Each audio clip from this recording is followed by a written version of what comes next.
அல்லேலூயா. சத்தமாக சொல்லுங்கள், அல்லேலூயா, அல்லேலூயா சொல்லுங்கள். எனக்குள்ளே இருக்கிறவர் பெரியவர். ஆமேன், ஆமேன். அதிசயமான காரியங்களை கர்த்தர் உங்களுக்கு செய்ய போகிறார். ஆமேன். இந்த நாட்களில் எனக்கு என்னன்னு கேட்டிங்கன்னா, நம்ம சர்ச்சுக்கு வர தேவ பிள்ளைய வாழ்க்கையில் குடும்பங்களில் ஒரு பிரச்சனை இல்லாமல் இருக்கணும், ஒரு குறை இல்லாமல் இருக்கணும், எந்த போராட்டம் இல்லாமல் இருக்கணும் அப்படிங்கிறது ரொம்ப ஆசை. அதுக்காண்டி ஏசப்பாட்ட நான் இரவும் போகலும் தியானிப்பேன். இப்போ ஒரு வீட்டில் ஏதோ ஒரு பிரச்சனை வந்துருச்சு, ஏதோ ஒரு போராட்டம் வந்துருச்சுன்னா நைட்டு தூக்கமே வராது. அதுவே ஞாபகம் வச்சு ஜெயிப்பது வழக்கம். அப்போ திடீர்னு ஆண்டவர் சொன்னார், நான் எல்லாரும் உள்ளத்தில் இருக்கிறேன், ஆனால் என்னை அவங்க சரியான முறையில் கண்காணிக்கிறது கிடையாது, என் சமூகத்துக்கு வர்றது கிடையாது. வேதம் சொல்லுகிறது, கர்த்தரை தேடுங்கள் அப்பொழுது பிழைப்பீர்கள். அப்போனா இன்றைக்கி இங்கே உங்களுக்கு மழை போல பிரச்சனை வந்தாலும் அதுக்கு விடுதலை எங்கே இருக்குன்னு கேட்டால் தேவ சமூகம் தான், வேறு எதுலையுமே கிடையாது. நீங்கள் எங்கெங்கே ஓடினாலும் சரி, அவனை பார்த்து அது போய் சமாளித்து இவனை பார்க்கணும்னு சொல்லி ஓடினாலும் சரி, கதை நடக்காது. பிரச்சனை உருகி ஓடணும்னா அது தேவ மகிமை தான். எஸ்தர் ராஜ்யத்தை 127 நாட்டு இருக்கிற யூத மக்களை அழிக்கும்படி தடை சட்டம், அவ்வளோ பெரிய ஒரு போராட்டம், அவ்வளோ பெரிய ஒரு தடை சட்டம், கொலை செய்யும்படி யூத மக்கள் அனைவரும் சாகும்படியான சட்டம் ஆமான் எழுமுனா. அந்த ஆமான் யூத மக்களை அழிக்கும்படி சதித்திட்டம் போட்டான். ஆனால் ஒன்றுமே இல்லை. இதுக்கு வெற்றி எங்கேருந்து வந்துச்சு அப்படின்னு கேட்டிங்கன்னா, எஸ்தர் ராஜாத்தியும் தாதியும் மொர்தெகாயும் தேவ சமூகத்தில் 3 நாள் உட்காந்தாங்க. சட்டம் அது மாறிவிட்டது. அல்லேலூயா சொல்லுங்கள். மொர்தெகாய்க்கு போட்ட சட்டம் அது ஆமானுக்கு மாறிடுச்சு. சட்டத்தை மாற்றுகிறவர் கர்த்தர். ஒரு தேசத்தில் ஒரு நாட்டில் சட்டம் பாஸ் ஆச்சுன்னா அந்த சட்டத்தின்படி நடந்தே தீரும். ஆனால் 3 நாள் தேவசமூகத்தில் உட்கார்ந்தனால சட்டத்தையே மாற்றின கர்த்தர். இன்றைக்கி உங்கள் வீட்டில் இருக்கிற சின்ன சின்ன பாடுகள், சின்ன சின்ன பிரச்சனைகள், போராட்டங்களை கர்த்தர் மாற்றுவாரா, மாற்ற மாட்டாரா? நீங்கள் பிரச்சனை முடிப்பதுக்கு, வேதனை முடிப்பதுக்கு ஓடுறீங்க அங்கே எங்கேயும். நான் எல்லாத்தையும் நிப்பாட்டு ஓடுறத. தேவசமூகத்தில் விழுந்து கடை அப்படின்னா அவர் எங்கே பார்க்கணும், யாரை பார்க்கணும், என்ன செய்யணும், எப்படி பேசணும், எப்படி வளர்க்கணும், எப்படி யுத்தம் பண்ணணும், எல்லாவற்றையும் அவரே இறங்கி வேலை பார்த்து உன் கையில் கொண்டு ஜெயத்தை மட்டும்தான் கொடுப்பாரு. அப்படிப்பட்ட காரியத்தை செய்கிற கர்த்தர் தான் உன் நடுவில் இருக்கிறாரு. உன் நடுவில் இருக்கிறார். நான் இன்னைக்கு ஞாயிற்றுக்கிழமை தேவசமூகத்தில் உட்காரக்கூடிய நாள், தேவனை மையப்படுத்துகிற நாள். அநேக பேர் வர முடியல. ஏன்? பிரச்சனைனால வர முடியல, வேதனை வர முடியல, அங்கே போனேன் இங்கே போனேன். நான் சொல்கிறேன், நீ எங்கே போனால் நடக்காதுங்கிறேன். மாற்று வழி தேவ சமூகம் மட்டுமே தவிர வேறு எதுவுமே கிடையாது. எத்தனை நாடு? எஸ்தர் ராஜ்யத்தின் புத்தகத்தில் என்ன 127 நாடு. அந்த 127 நாட்டில் இருக்கிற எத்தனை யூத மக்கள் இருந்தாங்களோ, எத்தனை லட்சக்கணக்கான மக்கள் இருந்தாங்களோ, அத்தனை மக்கள் கொலை செய்யும்படி, அழிக்கும்படி ராஜா கையெழுத்து போட்டார். ஆமான் செஞ்ச சதித்திட்டம், ஆமான் செஞ்ச சதித்திட்டம். ஆனால் ஒன்றுமே இல்லை, 3 பேர் தான், 3 பேர் உட்காந்தாங்க தேவ சமூகத்தில். யாரையும் பார்க்கல, யார்ட்டையும் தான் பிரச்சனையை சொல்லலை. நடந்த காரியம் என்ன தெரியுமா? ராஜா இருதயத்தை மாற்றினார். மொர்தெகாய் ஒரே எந்த டயத்தில் ஒரு அற்புதம், ஒரு அதிசயம் பண்ணாரா, அதை ஞாபகம் பண்ண வச்சு, தூக்க வரவிடாமல் வச்சு, ராஜாவை நடக்க வச்சு, நடுராத்திரியில் அந்த புஸ்தகத்தை திறந்து பார்க்க வச்சு, இந்த காரியத்துக்கு செஞ்சுருக்குமான்னு கேட்க வச்சு, ஒன்றுமே செய்யலன்னு சொல்லி அந்த மொர்தெகாய்க்கு ராஜ மேன்மையை கொடுத்து பல்லக்கில் தூக்கி வச்சு கனப்படுத்தும்படி ஒரு காரியம் நடந்தது. அந்த சட்டம் மாறினது. அல்லேலூயா. நான் என்ன சொல்ல வரேன் அப்படின்னு கேட்டிங்கன்னா, எத்தனை நாடு? 127 நாட்டுக்கு போட்ட சட்டம், இந்து தேசம்னு போட்டிருக்கு பைபிளில். இவ்வளோ பெரிய கொலைகள், அழிவுகள் உண்டாகிறதுக்கு 3 பேர் தான் திறப்பில் இருந்தாங்க. கர்த்தர் இறங்கினார். ராஜா இதயத்தை மாற்றினார். சதித்திட்டம் போட்டு சாக வைக்கன்னு நினச்ச அந்த ஆமானை, எந்த ஆமான் தூக்கு மரத்தை மொர்தெகாய்க்கு நிப்பாட்டணும், அதே ஆமான் தூக்கு மரத்தை நிப்பாட்டும்படி கர்த்தர் கிருபை செஞ்சார். இன்றைக்கி உங்களுக்கு எதிராக, உங்கள் குடும்பத்துக்கு எதிராக நிறைய ஆமானுக்கள் இருக்கலாம். ஆனால் ஆமானுக்களை கர்த்தர் பார்த்து கொள்வார். நீங்கள் செய்ய வேண்டிய வேலை ஒரு சமூகம் தான். கோணலான காரியங்களை செவ்வையை மாற்றுவார். நீங்கள் மனதில் பலவித போராட்டம், பலவித குழப்பத்தை இருக்கீங்க, ஒன்றுமே கிடையாது. தேவ சமூகத்தில் உட்காந்து பாருங்கள், விடுதலை அங்கே தான். யாக்கோபு உட்காந்தாரு, விடுதலை. அண்ணா நம்ம உட்காந்தாங்க, விடுதலை.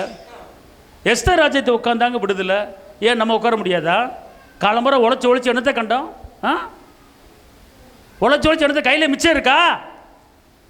சொத்து சங்கம் வாங்கியிருக்கீங்களா? தொட்டுக்க தானே போயிட்டே இருக்கு. ஒன்றும் மிச்சம் எடுக்க முடியல, கையின் பிராசத்தை சாப்பிட முடியல. ஏன்? எதுக்கு? தாவீது வர வர விருத்தி அடைந்தான் இருக்கு. அந்த விருத்தி நம்மளுக்கு இருக்கா? மந்தை பெருகுதோல பெருகு பண்ணுன்னு சொல்லியிருக்காரு. பெருக்க நமக்கு இருக்கா? அப்போ ஏன் இந்த பெருக்க வரல, ஏன் விருத்தி வரலன்னு கேட்டால் நம்ம யோசிக்கணும். ஏன் இத்தனை வருஷமாக பாடு, ஏன் இத்தனை வருஷம் சஞ்சலம்? யோசிக்கணும். கர்த்தர் மாற்றங்களை உண்டு பண்ணுவார். நான் ஒன்று சொல்கிறேன் கேளுங்க. உங்களை நடத்துறதுக்கு ஒருத்தர் இருக்கிறார், உங்களுக்குள்ளே இருக்கிறார். ஒரு வசனத்தை வாசிங்க, ரோமர் 8:14. மேலும் எவர்கள் தேவனுடைய ஆவியினாலே நடத்தப்படுகிறார்களோ அவர்கள் தேவனுடைய புத்திரராய் இருக்கிறார்கள். எவர்கள் தேவனுடைய ஆவியிலே நடத்தப்படுகிறார்களோ அவர்கள் தேவனுடைய. அல்லேலூயா, அல்லேலூயா. இப்போ நீங்கள் உங்கள் குடும்பத்தில் எப்படி நடத்துகிறீங்க? உங்கள் சொந்த முயற்சியில் நடத்துகிறீங்களா அல்ல தேவ ஆவியில் நடத்துகிறீங்களா? அந்த வசனம் திருப்பி வாசிங்க. மேலும் எவர்கள் தேவனுடைய ஆவியினாலே நடத்தப்படுகிறார்களோ அவர்கள் தேவனுடைய புத்திரராய் இருக்கிறார்கள். அல்லேலூயா. இங்கே இருங்க, தேவ ஆவியர் உங்கள் குடும்பத்தை நடத்தினார்னா, உங்கள் வேலையை நடத்தினார்னா, உங்கள் தொழிலை நடத்தினார்னா, உங்கள் பிள்ளைங்க படிப்பை நடத்தினார்னா அது தோற்று போகாது. அது என்ன செய்யாது? தோற்று போகாது. மாறாக தேவ ஆவியில் நடத்தப்படணும். எந்த காரியமாக இருக்கட்டும், உங்கள் குடும்பத்தில் படிப்பு காரியம் தேவ ஆவியில் நடத்தப்படுகிறதா? கற்பத்தை கனியும் தேவ ஆவியில் நடத்தப்படுகிறதா? திருமண காரியம் தேவ ஆவியில் நடத்தப்படுகிறதா? அவர் நடத்துகிறாரு, தேவ ஆவியில் நடத்துகிறாரு. நான் உன் குடும்பத்தை நடத்துகிறேன், நான் உன் பிள்ளையை பார்த்துக்கிறேன், உன் பிள்ளை எதிர்காலத்தை பார்த்துக்கிறேன், உன் தொழிலை பார்த்துக்கிறேன், உன் வேலையை பார்த்துக்கிறேன். அப்படின்னா ஏன் அவர் நடத்தினா தோல்வி வராது? அப்போ ஏன் தோல்வி வருது, நஷ்டம் வருது, பிரச்சனை வருது, ஏன் போராட்டம் வருது? அப்போனா தேவ ஆவியர் உங்களை நடத்தினா நீங்கள் அற்புதமாக இருப்பீங்க, அதிர்ச்சியமாக இருப்பீங்க. தேவ ஆவியை நடத்தாதனால தான் சில தோல்விகளை, நிந்தைகளை, அவமானங்களை சந்திக்க வேண்டியிருக்கிறது. கர்த்தர் உங்களுக்கு நிறைய காரியத்தை ஆயத்தம் பண்ணி வச்சிருக்கிறார். உங்களுக்கு, உங்கள் பிள்ளைகளுக்கு நிறைய ரெடி பண்ணி வச்சிருக்கிறார். ஆனால் அது உங்கள் கைக்கு கிடைக்கல. அப்போனா கைக்கு கிடைக்கணும் அப்படின்னு கேட்டால் தேவ ஆவியர் உங்களை என்ன செய்யணும்? நடத்தணும். இப்போ இங்கே ஒரு காரியம் தெரிஞ்சு கொள்ளுங்க. ஒரு வசனத்தை வாசிங்க, ரட்சிப்பின் சுவிசேஷமாகிய அந்த வசனத்தை வாசிங்க. எபேசியர் 1:13. நீங்களும் உங்கள் ரட்சிப்பின் சுவிசேஷமாகிய சத்திய வசனத்தை கேட்டு விசுவாசிகள் ஆனபோது வாக்குத்தத்தம் பண்ணப்பட்ட பரிசுத்த ஆவியால் அவருக்குள் முத்திரை போடப்பட்டீர்கள். யாருக்குள்ள முத்திரை போடப்பட்டீங்க? இப்ப பேசணும். யாருக்குள்ள முத்திரை போடப்பட்டிருக்கீங்க? உங்க மேல முத்திரை விழுந்திருக்கா? எப்படி முத்திரை விழுந்துச்சுன்னா, ரட்சிப்பி சுவிசேஷமாகிய எப்போ நீங்கள் இந்த வார்த்தையை கேட்டு நீங்கள் மனமாறி இயேசுவை சொந்த ரட்சகரை ஏற்றுக்கொண்டு மனமாறினீங்களோ அப்போவே அந்த நேரத்திலேயே, அந்த நொடி பொழுதுலேயே எல்லா ஆசீர்வாதங்களையும் உங்கள் மேலே வச்சு ஏசப்பா ஒரு முத்திரை குத்திட்டாரு. அல்லேலூயா. பரிசுத்த ஆவிக்குள்ள முத்திரை குத்தி இருக்கிறார். அப்போ எப்போ நீங்கள் ரட்சிக்கப்பட்டீங்களோ அப்போவே ஆவியானவர் இறங்கிட்டாரு. ஐயோ எனக்கு நான் அந்நிய பாஷை பேசல, அந்நிய பாஷை எனக்கு வரல. இல்லை, நீ ரட்சிக்கப்பட்டவனே ஆவியானவர் உன்னை கரம் பிடிச்சிட்டாரு. அப்படித்தானே இந்த வசனம்? அப்படித்தானே இருக்கு. இப்படி வசனம் இல்லை வேற மாதிரி இருக்கா? ரட்சிப்பின் சுவிசேஷமாகிய சத்திய வசனத்தை கேட்டு என்னைக்கு ரட்சிப்பு அடைஞ்சையோ அன்றைக்கே வாக்குத்தத்தம் பண்ணப்பட்ட பரிசுத்த ஆவிக்குள்ள முத்திரை குத்தப்பட்டாச்சு. அலையில சொல்லுங்க, எல்லாம் சொல்லுங்க. தேவனுடைய அத்தனை வாக்குத்தத்தங்களையும் என் மேலே வச்சு முத்திரை போட்டார். அத்தனை ஆசீர்வாதங்களையும் நான் எடுத்து வாழ்வதற்கு தகுதி எனக்கு இருக்கு. நான் ரசிக்கப்பட்ட உடனேயே எல்லா வாக்குத்தத்தங்களையும் என் மேலே வச்சு என் மேலே ஒரு சீல் வச்சுட்டாரு. அல்லேலூயா, அல்லேலூயா. அப்போ வாக்குத்தத்தங்கள் நிறைவேறுது உங்கள் வீட்டில், உங்கள் குடும்பத்தில்.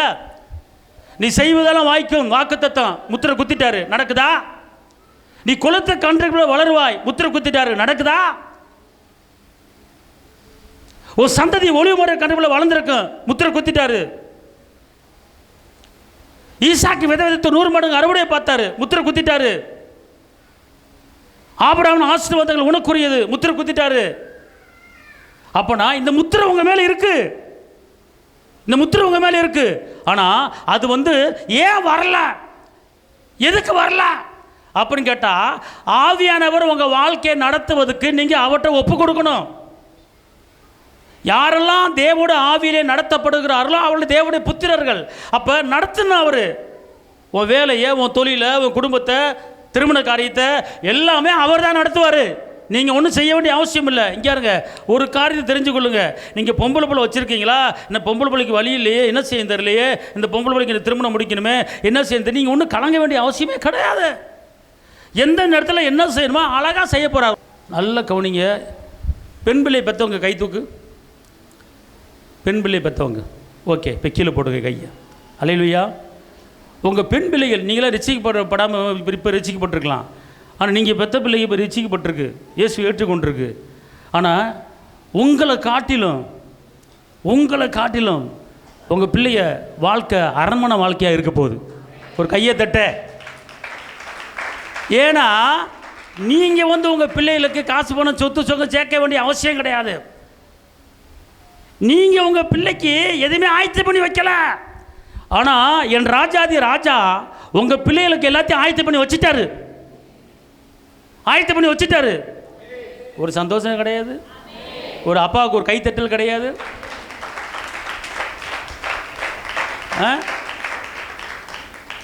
இங்க இருங்க, ஒரு வசனத்தை வாசிங்க. எபேசியர் 2:10.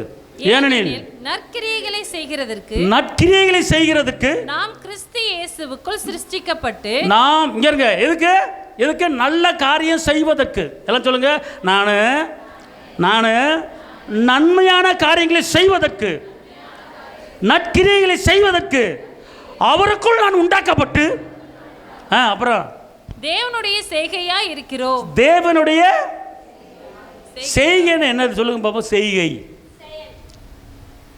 உருவாக்குவது. என்னது? உருவாக்குவது அல்லது படைப்பது. அப்ப தேவனுடைய செய்கைகளாய் இருக்கிறோமா இல்லையா? உங்களை உருவாக்குறது யாரு சொல்லுங்கம்மா? தேவன். நான் என்ன சொல்கிறேன்னு கேட்டிங்கன்னா, இங்கே உட்கார்ந்து இருக்கிற எல்லா பெண் பிள்ளையை பெற்ற எல்லா தாய்மார்களுக்கும் ஒரு நல்ல செய்தி கூடிய சீக்கிரத்தில் தேடி வரப்போது. கையை தாட்ட. உங்கள் பிள்ளைய வாழ்ந்துருப்பாங்க. நீ ஆண் பிள்ளையை பெற்றாலும் சரி, பெண் பிள்ளையை பெற்றாலும் சரி, நீ பட்ட கஷ்டம், நீ பட்ட நிந்தை, நீ பட்ட அவமானம் உன் பிள்ளைங்க படாது. ஏன்னு கேட்டிங்கன்னா, ரட்சிக்கப்பட்ட உடனேயே, இயேசுவை சொந்த ரட்சகராக ஏற்றுக்கொண்ட உடனேயே எல்லாத்தையும் ரெடி பண்ணி வச்சிட்டார் ஒரு இடத்துல. எப்படி ரெடி பண்ணி வச்சாரு ஆசிமா? அடுத்து, ஏனெனில் நற்கிரியைகளை செய்கிறதற்கு நாம் கிறிஸ்து இயேசுவுக்குள் சிருஷ்டிக்கப்பட்டு தேவனுடைய செய்கையாய் இருக்கிறோம். அவைகளிலே நாம் நடக்கும்படி அவர் முன்னதாகவே அவைகளை நமக்கு அவர் ஆயத்தம் பண்ணி இருக்கிறாரு. ஒரு கையா தாட்டா அப்பாவுக்கு. இங்க பாரு, நீ ரட்சிக்கப்பட்ட உடனேயே அவர் முன்னதாகவே உனக்கும், உன் குடும்பத்துக்கும், உன் பிள்ளைகளுக்கும், உன் சந்ததிக்கும் எல்லாத்தையும் என்ன பண்ணிட்டாரு? நீ இந்த ஊரில் வாழணும், அந்த ஊரில் வாழணும், இந்த படி படிக்கணும், இந்த படி படிக்கணும், நீ இப்படி இருக்கணும், அப்படி இருக்கணும், எல்லாத்தையும் ரெடி பண்ணி எல்லாம் பேங்கில் டெபாசிட் பண்ணி வச்சுட்டாரு. அந்த நேரத்தில் கரெக்டாக உன் பிள்ளைக்கு கர்த்தர் கொடுக்கும்படி ஆயத்தம் பண்ணி வச்ச கர்த்தர் உனக்கு செய்ய போறாரு. ஹலோ, புரியுதா? புரியலையா?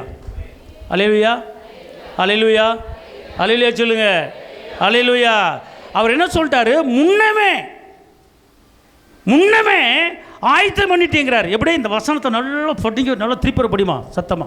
ஏனெனில் நற்கிரியைகளை செய்கிறதற்கு, நல்ல காரியத்தை, நன்மையான காரியங்களை, அற்புதமான காரியங்களை, அதிசயமான காரியங்களை நீங்க செய்வதற்கு நாம் கிறிஸ்து இயேசுவுக்குள் சிருஷ்டிக்கப்பட்டு, நாம் அவருக்குள் உண்டாக்கப்பட்டு தேவனுடைய செய்கையாய் இருக்கிறோம். தேவனுடைய செய்கையாய் இருக்கிறோம், படைப்பாளியாக இருக்கிறோம். இங்க இருங்க, அவர் தான் உங்களை உருவாக்குறாரு, அவர் தான் உங்களை நடத்துறாரு, அவர் தான் படைச்சிருக்கிறாரு. படைச்சிட்டு அவர் சொல்றாரு பாருங்க, அடுத்து அவைகளில் நாம் நடக்கும்படி அவர் முன்னதாகவே அவைகளை ஆயத்தம் பண்ணி இருக்கிறார். அல்லேலூயா, அல்லேலூயா. சத்தம் சொல்லுங்க, அல்லேலூயா, அல்லேலூயா, அல்லேலூயா. இப்போ நீ எந்திரிச்சு வாங்க. இப்போ இந்த பிள்ளைக்கு இவங்க அம்மா அப்பா ஆயத்தம் பண்ணலை, ஆனால் திரும்ப கர்த்தர் இந்த பிள்ளைக்கு என்ன செஞ்சுட்டாரு? ஆயத்தம் பண்ணி வச்சுட்டாரு. நீ போய் குரல் தக்கன வளர போகிற. அடுத்து நீ வா, அடுத்து நீ வா, நீ வா, நீ வா, சீக்கிரம் வா, ஓன வா, சீக்கிரம் வா. கர்த்தர் உனக்கு ஆயத்தம் பண்ண காரியம் இயேசுவின் நாமத்திலே சீக்கிரம் வருவதாக. கர்த்தர் உனக்கு ஆயத்தம் பண்ணி வச்சிருக்கிற எல்லா காரியம் சீக்கிரம் வருவதாக. கர்த்தர் உனக்கு ஆயத்தம் பண்ணி வச்சிருக்க எல்லா காரியம் சீக்கிரம் வருவதாக. உங்கள் அம்மா அப்பா செய்யாத காரியத்தை கர்த்தர் ரெடி பண்ணி வச்சுட்டாரு. ஆயத்தமாக இருக்கிறது அந்த ஆயத்தம் பண்ண காரியம் இயேசுவின் நாமத்திலே சீக்கிரம் கர்த்தர் உனக்கு ஆயத்தம் பண்ணி வச்சிருக்கிறாரு. அதை வாங்கிக்கோ. கர்த்தர் உனக்கு ஆயத்தம் பண்ணி வச்சிருக்கிறார். உங்க பெத்த தாய் தப்ப ஆயத்தம் பண்ணி வைக்கல, கர்த்தர் உனக்கு ஆயத்தம் பண்ணி வச்சிருக்கிறது. எதிர்பார்த்துக்கிட்டு போ, வா. அல்லேலூயா. கர்த்தர் உன்னை கொளுத்த கண்டு வளர வச்சு ஒரு தீர்க்கதரிசியா உனக்கு ஆயத்தம் பண்ணி வச்சிருக்க. போ, வெளியே போ. இயேசுவின் நாமத்தில் கர்த்தர் உனக்கு ஆயத்தம் பண்ணி வச்சிருக்கிறார். ஆமென். கர்த்தர் உனக்கு ஆயத்தம், ஆமாம் சொல்லு. கர்த்தர் ஆயத்தம் பண்ணி வச்சிருக்கிற காரியம் சீக்கிரமா வரும். அவர் எனக்கு கொடுக்கப்பட்ட எல்லா காரியமும் வரும், சீக்கிரம் வரும். இயேசுவின் நாமத்தில் முடிஞ்சு போச்சு. இயேசுவின் கையை தட போக்கு. இப்போ சொல்லி என் பிள்ளைக்கு 10 பவுன் சேர்க்கல, 20 பவுன் சேர்க்கல, நகை இல்லை, நட்டு இல்லை, போட்டு இல்லை, டப்பா இல்லை, தகர டப்பா இல்லை, சட்டி இல்லை, பொட்டி இல்லை, அண்டா இல்லை, குண்டா இல்லை, சட்டி இல்லை. என்னத்தை சேர்த்து வச்சு என்னது? எங்கள் தகப்பேர் ராஜாதி ராஜா தெரிஞ்சு கொண்டவர், அழைக்கப்பட்டவர்.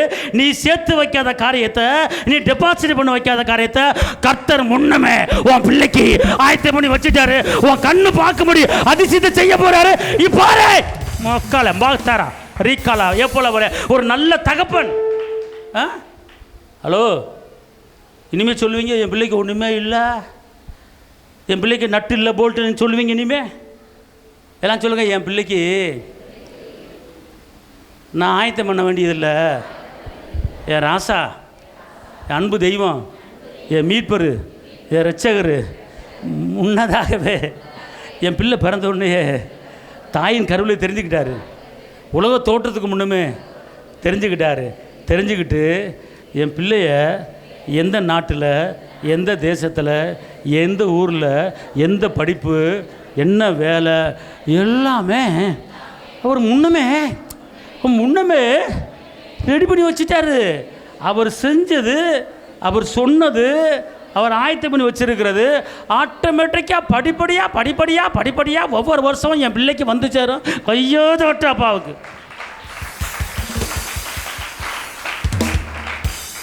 அல்லேலூயா, அல்லேலூயா. கர்த்தர் செய்ய போகிறார். புரியுது உங்களுக்கு? முன்னமே இப்படி போட்டிருக்கு. இந்த வசனத்தை நல்லா இன்னொருக்க படிங்க, எல்லாரும் தாய்மாருக்கு படிங்க. ஏனெனில் நற்கிரியைகளை செய்கிறதற்கு நாம் கிறிஸ்து இயேசுவுக்குள் சிருஷ்டிக்கப்பட்டு தேவனுடைய செய்கையாய் இருக்கிறோம். அவைகளில் நாம் நடக்கும்படி அவர் முன்னதாக அவைகளை ஆயத்தம் பண்ணி இருக்கிறார். அல்லேலூயா, அல்லேலூயா. நல்ல காரியத்துக்கு, நல்ல காரியம் செய்வதற்கு, நற்கிரியில் செய்வதற்கு உங்களை என்னையும் கர்த்தர் தெரிஞ்சிருக்கிறார். ஆமே. எந்த தீமை உங்களுக்கு என்ன செய்யாது, வராது. எபேசியர் 2:18-20. அந்தபடியே நாம் இருதரத்தாரும் ஒரே ஆவியினாலே பிதாவினிடத்தில் சேரும் ஸ்லாக்கியத்தை, ஒரே ஆவியினால பிதாவினிடத்தில் சேரும் ஸ்லாக்கியத்தை அவர் மூலமாய் பெற்றிருக்கிறோம். ஆகையால் நீங்கள் இனி அந்நியரும் பரதேசிகளுமாய் இராமல், எல்லாம் சொல்லுங்க, நான் இனிமே அந்நியம் கிடையாது, பரதேசி கிடையாது. எனக்கு ஒரு பெரிய குடும்பம் இருக்குது. அந்த குடும்பம் தடுத்துற குடும்பம் இல்லை, ஒன்றுமில்லாத குடும்பம் கிடையாது. அந்த குடும்பம் சீமான் குடும்பம். அந்த குடும்பத்தோட நான் வாயை திறக்க மாட்டீங்களோ? வாயை திறந்து தான் கிடைக்கும். எனக்கு என்ன கம்முன்னு இருந்தீங்கன்னா ஒன்றும் நடக்காது. புரியுதா உங்களுக்கு? நீங்கள் இப்போ எந்த குடும்பத்தில் இணைக்கப்பட்டிருக்கீங்க, எந்த குடும்பத்தில் சேர்க்கப்பட்டிருக்கீங்க தெரிஞ்சு இதை நம்பி விசுவாசிக்குமா? இதை நம்பி விசுவாசிங்க சொல்கிறேன். தொட்டுக்க வாழ வேண்டிய அவசியம் கிடையாது. உங்களை எப்படி வச்சிருக்கிறாரு, எந்த இடத்துல வச்சிருக்கிறாரு, எந்த குடும்பத்தோடு உங்களை இணைச்சிருக்கிறாரு, கொஞ்சமாச்சும் யோசிச்சிருக்கிறீங்களா? நீங்கள் என்ன பண்ணுறீங்க? என் சித்தப்பன் பெரிய ஆளாக இருக்கான், நான் பெரிய ஆளாக இல்லை. என் மாமியன் பெருசாக இருக்கான், சம்பாரிச்சிட்டான், நான் இல்லை. அதை தூக்கி போட அப்படிலாம் பேசாத. கர்த்தர் உன்னை வச்சுட்டாரு. எங்கே வச்சிருக்காரு தெரியுமா? எந்த குடும்பத்தோடு இணைச்சிருக்கிறார் தெரியுமா?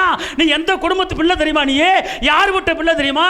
எப்படிப்பட்ட பிள்ளை தெரியுமா? உனக்கு ஒரு தெனாவட்டு உனக்கு வரணும். ஆபிரகாம் ஆஸ்தி பூமி தாங்கலை. கர்த்தர் சொல்கிறாரு, கீழே வாசிங்க.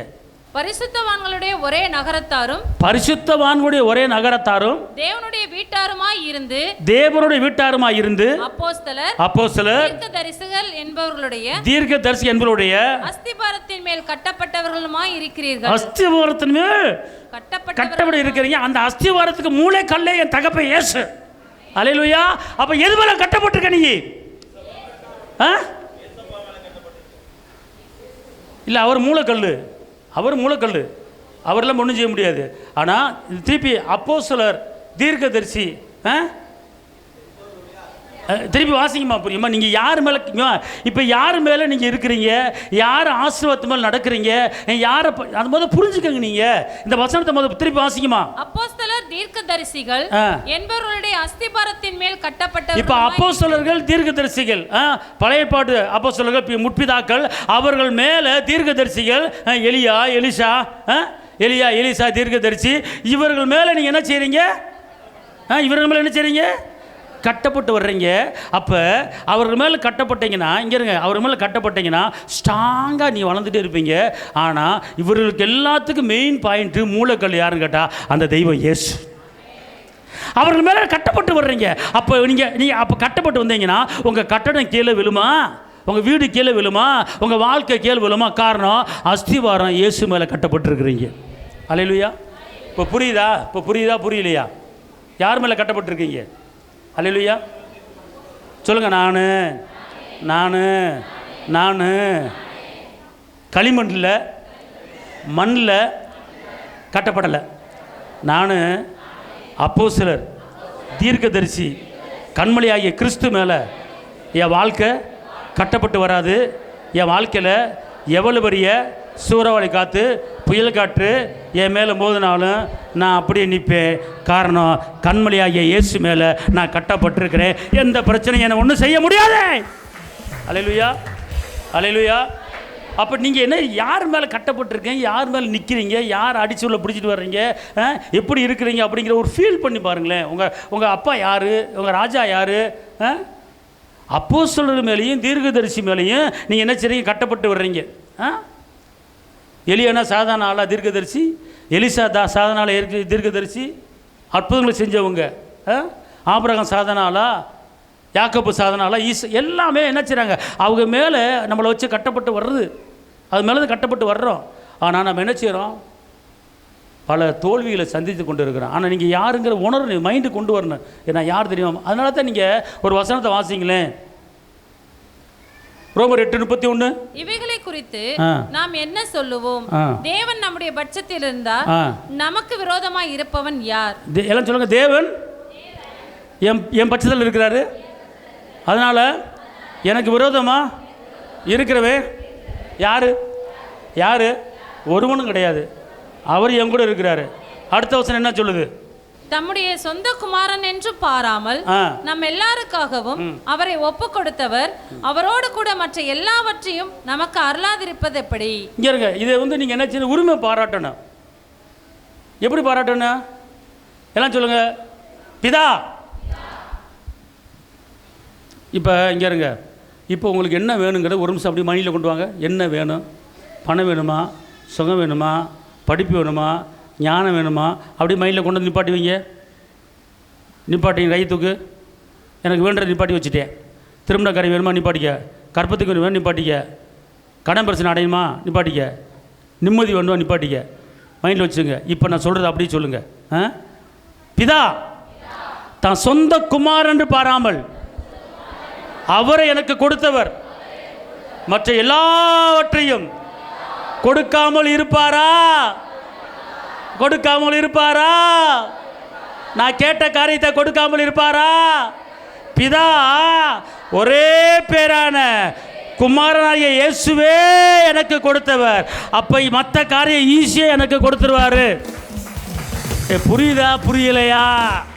இது வசந்த முழுசா வாசிமா. தம்முடைய சொந்த குமாரன் என்றும் பாராமல் நம்ம எல்லாருக்காகவும் அவரை ஒப்பு கொடுத்தவர் அவரோடு கூட மற்ற எல்லாவற்றையும் நமக்கு அருளாதிருப்பது எப்படி? அவர் கேட்கிறாரு, ஏன்பா புலம்புற, ஏன்பா அழுகிற, ஏன் வாழை பிடிக்கலங்கிற, செத்தா நல்லா இருக்குன்னு ஏன் பேசுற? நான் சொந்த குமாரனே உனக்கு நான் கொடுத்துட்டேன்னு, அப்போ மற்ற எல்லாவற்றையும் அவரோடு கூட நான் கொடுக்காமல் இருப்பேனா? கண்டிப்பாக கொடுப்பேங்கிறார். புரியுதா புரியலையா? இந்த வசனத்தை எல்லாரும் சேர்ந்து சத்தமாக வாசிக்க பார்ப்போம். தம்முடைய சொந்த குமாரன் என்றும் பாராமல் நம்ம எல்லாருக்காகவும் அவரை ஒப்பு கொடுத்தவர் அவரோடு கூட மற்ற எல்லாவற்றையும் நமக்கு அருளாதிருப்பது எப்படி? அவர் என்ன சொல்றாரு? இங்கே இருக்க எல்லாருக்காக போட்டிருக்கு. எப்படி போட்டிருக்கு? நான் சொந்த குமாரனை கொடுத்துட்டேன், அப்போனா மற்ற எல்லாவற்றையும் உனக்கு கொடுக்காமல் இருப்பேனா? கொடுங்க அப்படி சொல்லிட்டு கடைசியில் நீங்கள் கேட்ட காரியத்தை கேட்டுப்படுங்க. அல்லேலூயா சொல்லுங்க. பிதா சொந்த குமாரன் என்று பாராமல் எல்லாருக்காகவும் இயேசுவை கொடுத்துருக்கிறாரு. அவரையே கொடுத்துட்டாரு. அவரோடு கூட என் குடும்பத்துக்கு தேவையான, என் எதிர்காலத்துக்கு தேவையான, என் பிள்ளைக்கு தேவையான எல்லாவற்றையும் கொடுக்காமல் இருப்பாரா? கொடுப்பாரு. நான் கேட்கணும். பக்கத்து ஆளப்ப சொல்லு, கொஞ்சம் சுறுசுறுப்பு உண்டாகு. ஏம்மா, அவரவே கொடுத்துட்டாரு, அவன் குடும்பத்துக்கு தேவையான கொடுக்காம இருப்பாரா? கண்டிப்பாக கொடுப்பாரு. ஏன் பதஷ்டப்படுற, ஏன் பதற, ஏன் மூஞ்சி தொங்க போட்டிருக்கிற, ஏன் மூஞ்சி அழுகு மூஞ்சியை வச்சிருக்கிற? கொஞ்சம் டைட்டு நல்ல சந்தோஷமா வைமா. அல்லேலூயா. நான் ஒன்று சொல்கிறேன் கேளுங்க. இந்த வசனத்தை சொல்லிவிட்டு உங்கள் காரியத்தை டெய்லி கேட்க போகிறீங்க. எப்படி கேட்க போகிறீங்க? இப்போ நான் கேட்குறையா? நான் கேட்குறேன், ஒன்று வேணாம். தகப்பனே, சொந்த குமாரன் என்று பாராமல் இயேசுவை பரலோக மேன்மையை திறந்து இந்த பூமிக்கு எனக்காக கொடுத்த தெய்வமே, இன்னைக்கு இந்த சபையில் 1000 ஆத்துமா வருவதுக்கு நீங்கள் உதவி செய்வீங்க. இந்த 1000 ஆத்துமாங்கிறது உங்களுக்கு லேசு. நீங்கள் கொடுக்காமல் இருப்பீங்களா? கண்டிப்பாக 1000 ஆத்துமா இயேசு மூலமா எனக்கு இந்த சபைக்கு வரப்போகுது. இயேசுவின் நாமத்தில் பிதாவே கையா தட்டு அப்பாவுக்கு. இப்போ என் பாயிண்ட்டை சொல்லிட்டேன். நான் என் பாயிண்ட்டை சொல்லிட்டேன். இப்போ உங்கள் குடும்பத்துக்கு ஒவ்வொரு பாயிண்ட்டு இருக்குமா இருக்காதா? இருக்கும்ல. அந்த பாயிண்ட்டை உள்ளே கோர்க்கணும். எந்த பாயிண்ட்டை? நீங்கள் இந்த சபையில் வந்து குடும்பத்து இங்கே நீங்களாம் யார்? யாரோட இணைக்கப்பட்டிருக்கிறீங்க? கஞ்சிக்கு வழியிலாள்கிட்ட இணைக்கப்பட்டிருக்கீங்களா? யார் மேலே கட்டப்பட்டுக்கிட்டு இருக்கீங்க? அப்போஸ்தலர் மேலே, தீர்க்கதரிசி மேலே, கண்மலையாகிய கிறிஸ்து மேலே. உங்கள் வீடு கட்டிகிட்டே போகுது, மேலே போயிட்டே இருக்கு. அப்படியே யார் வந்து இடித்தாலும் இடிக்க முடியாது. காரணம் கண்மலை, அவர் மேலே நீங்கள் நிற்கிறீங்க. கையை தட்டப்பாவுக்கு. இப்போ 34 வாசிங்க. ரோமர் 8:34. தேவன் தெரிந்து கொண்டவர்கள் மேல் குற்றம் சாட்டுகிறவன் யார்? தேவனே அவர்களை நீதிமான்களாக்குகிறவர். எல்லாம் சொல்லுங்க. தேவனே என்னை தெரிஞ்சுக்கிட்டாரு, தேவனே என்னை நீதிமான மாற்றிட்டாரு, என்னை குற்றப்படுத்துகிறவன் யார்? அல்லேலூயா, அல்லேலூயா. அதுக்கு தான் பரிசுத்த ஆவின்னு உங்களை என்ன செய்யணும், நடத்துன்னு பார்த்துக்கணும். இப்போ நல்லா கவனிங்களேன்.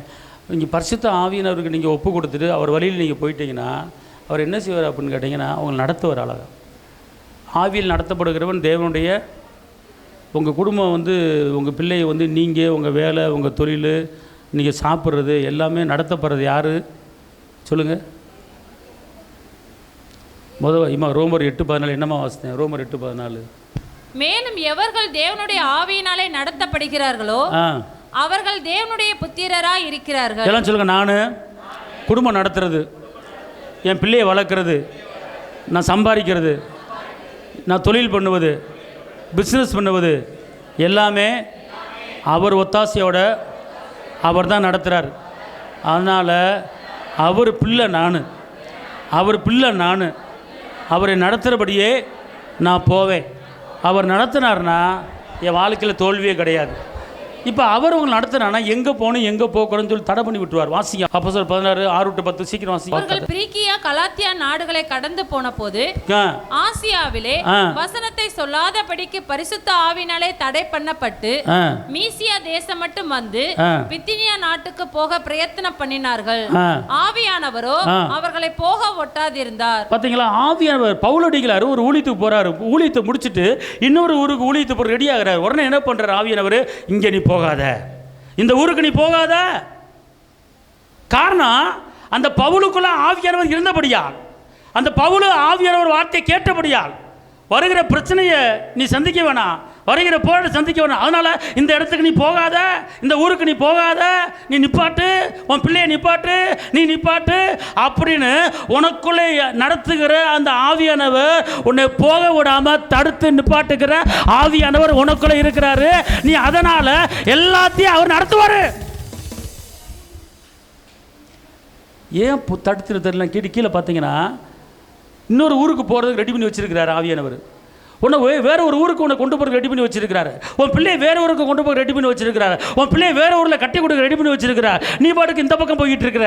கர்த்தர் சொல்றாரு, நான் தடை பண்ணுறேன், இந்த காரியத்தை தடை பண்ணுறேன், இந்த திருமணத்தை தடை பண்ணுறேன், இது சரியில்லாத இடம், அது போராட்டம் சரியில்லை, நான் தடை பண்ணுறேன். அப்போ தடை பண்ணுறாரு. அப்போ ஆண்டவரை ஏன் ஆண்டவரை தடை பண்ணீங்க அப்படின்னு கேட்டால் உடனே என்ன பண்ணுறாரு, தடை பண்ணதுக்கு காரணம் இருக்குது.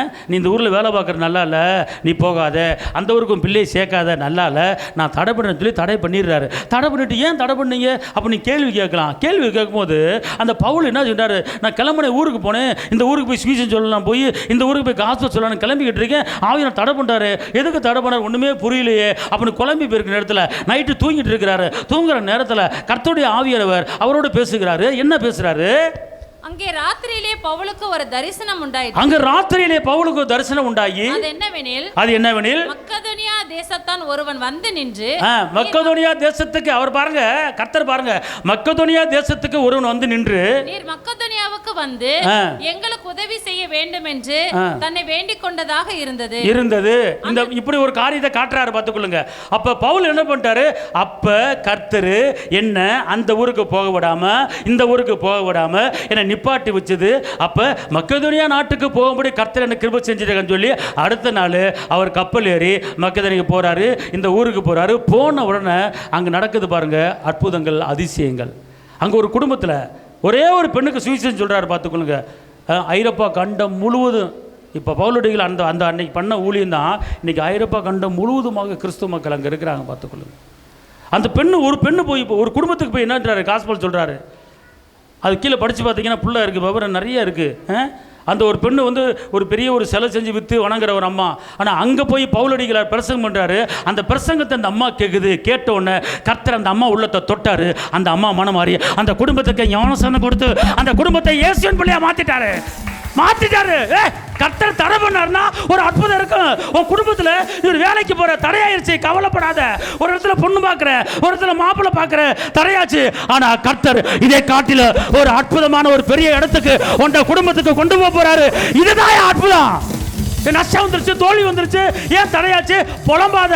கர்த்தர் எது செஞ்சாலும், எந்த தோல்வி வந்தாலும் அது நன்மையில தான் பண்ணுவார், ஒழிஞ்சு அது தீமைக்கு பண்ண மாட்டார். தீமைக்கு பண்ண மாட்டார். ஒரு துக்கம் வந்துருச்சு, வேலை வந்துருச்சு, தடையாகி போச்சு, இந்த இடத்துல வேலை கிடைக்கல, இன்டர்வியூல அட்டெண்ட் பண்ணு, வேலை கிடைக்கல, ஏன் ஏன் ஆண்டவர் இப்படி செய்கிறாரு அப்படின்னா கர்த்தர் இதை காட்டிலும் பெஸ்ட்டாக உனக்கு வேற இடத்துல ரெடி பண்ணி வச்சிருக்கிறாரு.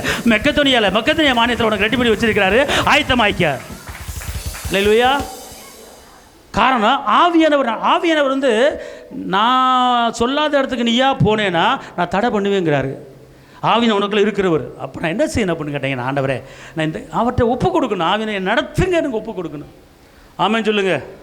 அல்லேலூயா, அல்லேலூயா. அங்கே நடக்கிற காரியத்தை பார்த்தீங்கன்னா அந்த அப்போஸ்தலர் 7:55 பார்த்தீங்கன்னா அங்கே ஸ்தேவான் வந்து பரிசுத்த ஆவிக்குள்ள நினைச்சிறாரு, பரலோகத்தை பார்க்குறார். எதிர்ப்பு தெரியல, அடி விழுகலை, கல்லறி தெரியல. பரிசுத்த ஆவி வாசிங்க பார்ப்போம். அவன் பரிசுத்த ஆவியினாலே நிறைந்தவனாய் வானத்தை அண்ணாந்து பார்த்து தேவனுடைய மகிமையையும் தேவனுடைய வலது பரிசத்தில் இயேசுவானவர் நிற்கிறதையும் கண்டு. பாத்தீங்களா, எதுக்குள்ள பார்க்கிறாரு, ஆவிக்குள்ள இருக்கிறாரு. ஆவிக்குள்ள இருக்கிறாரு, இருந்து பிதாவை பார்க்கிறாரு, இயேசுவை பார்க்கிறாரு. மேலே வர்ற கல்லறி தெரியல, கல்லறிறாங்க, ஆனால் அந்த அடி தெரியல. காரணம் பிதாவை பார்த்துட்டாரு, இயேசுவை பார்த்துட்டாரு. அல்லேலூயா, அதே போல தான் நிந்தையில், அவமானத்தில், துக்கத்தில், நெருக்கத்தில் அபரப்பார். உன் மேலே வருகிற நெருக்கமும் நிந்தையும் அது உன்னை ஒன்றும் செய்ய முடியாது. அது ஓடிறேன், கவலைப்படாத. அல்லேலூயா. அதுக்கு தான் உனக்குள்ளே தேவ ஆவியானவர் வேலை செய்யணும், ஆவியானவர் நடத்தணும். இங்கே இருங்க, அதாவது 1 Corinthians 2:13-14 படித்து பார்த்தீங்கன்னா ஆவியானவர் நிதானிக்கிறவனாக இருக்கிறான். ஆவியானவர் தானே சிந்திச்சு செயல்படு. வாசிக்க பார்ப்போம். 1 Corinthians 2:13-16. அவைகளை நாங்கள் மனுஷ ஞானம் போதிக்கிற வார்த்தைகளாலே பேசாமல் பரிசுத்த ஆவி போதிக்கிற வார்த்தைகளாலே பேசி ஆவிக்குரியவைகளை ஆவிக்குரியவைகளோடு சம்பந்தப்படுத்தி காண்பிக்கிறோம். எது செய்யணும், எது வாசிங்க. ஜென்ம சுபாவமான மனுஷனோ, ஜென்ம சுபாவமுள்ள மனுஷனோ தேவனுடைய ஆவிக்குரியவைகளை ஏற்றுக்கொள்ளான், தேவனுடைய ஆவிக்குரிய காரியங்களை ஆலோசனையை ஏற்றுக்கொள்ள மாட்டான். அவைகள் அவனுக்கு பைத்தியமாக தோணும். அது அவனுக்கு பைத்தியமே தோணும். அவைகள் ஆவிக்கேற்ற பிரகாரமாய் ஆராய்ந்து நிதானிக்கப்படுகிறவைகள் ஆனதால் அவைகள் அறியவும் மாட்டான். ஆவிக்குரியவன் எல்லாவற்றையும் ஆராய்ந்து நிதானிக்கிறான். பாருங்க, இங்க ஆவிக்குரியவன், இங்க இருங்க, பரிசுத்த ஆவி உங்களுக்குள்ள இருந்தாருன்னா நீங்க என்ன செய்வீங்க, எல்லாவற்றையும் நிதானிப்பீங்க. இது போகலாமா, போக வேணாமா, பொறுமையாக என்ன செய்வீங்க, சிந்திப்பீங்க. கால் வைக்கலாமா, சிந்திப்பீங்க. அதான் ஆவியை உள்ளேருந்து எல்லா காரியத்தையும் உங்களுக்கு பண்ணுவார். அதனால தான் பாருங்கள், நீங்கள் ஆதியாகமம் 41:38 வாசி தேவாவி பெற்ற மனுஷன் சொல்லி யோசேப்பு பேர் வாங்குறார். அடிமையை போன யோசேப்பு. தானியேல் 6:3 பார்த்தீங்கன்னா தானியேலுக்குள்ள விசேஷ ஆவி என்று அந்த ராஜா சொல்கிறாரு. அப்போ அதனால் இப்போ நான் என்ன சொல்ல வர்றேன் அப்படின்னு கேட்டிங்கன்னா, உங்களை நடத்துகிறவர் உள்ள ஆவியானவர் இருக்கிறாரு. அவர் நடத்துவதுக்கு நீங்கள் விட்டு கொடுக்கணும். உங்கள் குடும்பத்தை, உங்கள் வேலையை, உங்கள் பிள்ளைகளை, எதிர்காலத்தை இங்கே இருங்க எல்லாத்தையும் ரெடி பண்ணி வச்சுட்டார் உங்கள் பிள்ளைகளுக்கு. அவர் நடத்துறதுக்கு நீங்கள் விட்டு கொடுக்கணும். நீங்கள் நடத்துங்க அப்படின்னு ஒப்பு கொடுக்கணும். உங்கள் பிள்ளைகளை, உங்கள் வேலையை ஒப்பு கொடுக்கணும். திருப்பி வசனம் வாசிங்க, அப்படி எந்திரிச்சு நிற்போம் எல்லாரும். ரோமர் 8:14. மேலும் எவர்கள் தேவனுடைய ஆவியினாலே நடத்தப்படுகிறார்களோ அவர்கள் தேவனுடைய புத்திரராய் இருக்கிறார்கள். இப்போ நீங்கள் இயேசுவின் பிள்ளைகளாக இருக்க வேண்டும் என்றால் நீங்கள் நடத்தப்படுவது யாரால் நடத்தப்பட வேண்டும்? தேவனுடைய ஆவியினால். நீங்கள் யாரால் நடத்தப்பட வேண்டும்? உங்கள் பிள்ளையை எப்படி நடத்துறதுன்னா அவர் தான் நடத்தணும்.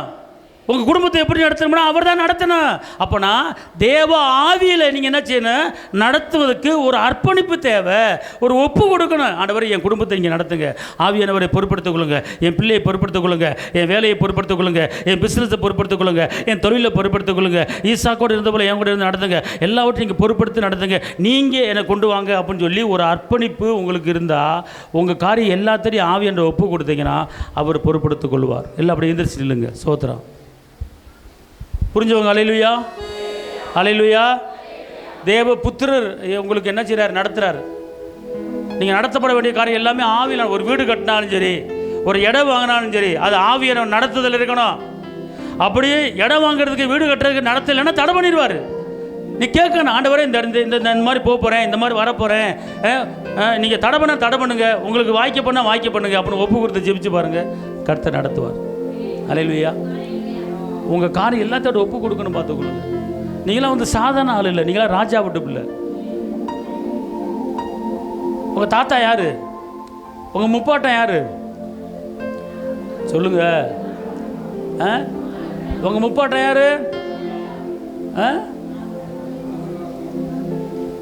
உங்கள் சித்தப்பே, உங்கள் மாமே எல்லாம் இருக்கிறாங்க. அவங்க மேலே தான் நீங்கள் போயிட்டு இருக்கிறீங்க. இந்த சித்தப்பன், இந்த மாவன் 10 பேர் நாமம் போட்டு போயிடுவாங்க. ஆனால் உங்களுக்கு ஒரு குடும்பம் இருக்குது, அல்லேலூயா. யார் மேலே கட்டப்பட்டு வர்றீங்க? அப்போஸ்தலர் மேலே, தீர்க்கதரிசி மேலே, கண்மலையாகிய கிறிஸ்து மேலே கட்டப்பட்டு வர்றீங்க. அவர் மேலே கட்டப்பட்டு நீங்கள் கீழே விழுவீங்க. உங்களை ஒருத்தன் தள்ளுவான், உங்களை பிடிச்சி இழுப்பான், கீழே தள்ளி விட்டுருவான். உங்களை ஒரு பயிலும் தள்ள முடியாத காரணம் நீங்கள் அவர் மேலே கட்டப்பட்டிருக்கிறீங்க. உங்கள் வீடு கட்டப்படும், உங்கள் வாழ்க்கை கட்டப்படும், உங்கள் குடும்பம் கட்டப்படும், உன் பிள்ளை கட்டப்படும், உன் பிள்ளை வாழ்க்கை உயர்ந்திருக்கும், நீ செய்கிற காரியம் வாய்க்கும். அல்லேலூயா, அல்லேலூயா, அல்லேலூயா.